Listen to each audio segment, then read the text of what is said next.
दोस्तों सबस्पेस के बारे में जानते हैं, इससे पहले हम लोगों ने वेक्टर स्पेस के बारे में जाना है। सबस्पेस की डेफिनेशन देखते हैं। देखिए जैसे कि सेट होता है उसमें हम लोग सेट के अंदर के सेट यानी कि सबसेट के बारे में बात करते हैं। उसी तरीके से सबस्पेस के अंदर एक और सेट होता है जिसे हम लोग सबसेट कहते हैं। और इस सबसेट को हम सबस्पेस कब कहेंगे?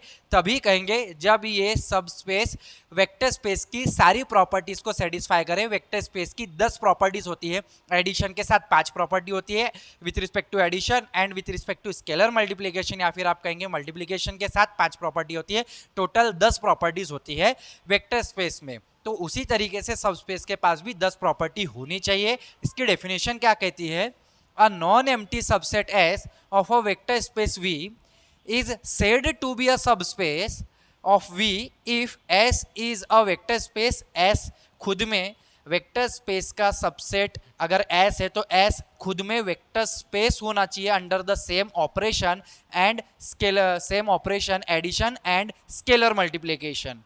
तो हम हर बार सबस्पेस को बताने के लिए पूरी की पूरी 10 प्रॉपर्टी तो नहीं बताएंगे।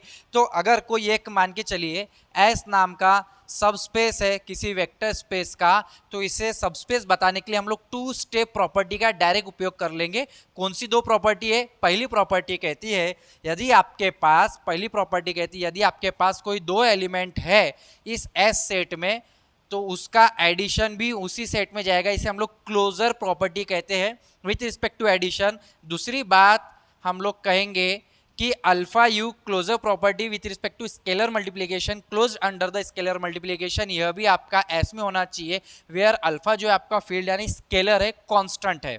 तो ये पहली प्रॉपर्टी में ये 2 चीज़ें हमें देखनी होगी। या फिर सेकंड चीज़ हम ऐसा भी कह सकते हैं बच्चों कि alpha you plus beta V, जिसमें हमारे अल्फा और बीटा वो स्केलर है और यू वी एलिमेंट है इस एस के। अगर alpha u plus beta V belong कर जाए एस में तब हम कह सकते हैं कि यह हमारा जो एस है यह हमारा सब स्पेस है। इन 2 प्रॉपर्टी का उपयोग करके हम किसी पर्टिकुलर सेट को सब स्पेस बता सकते हैं।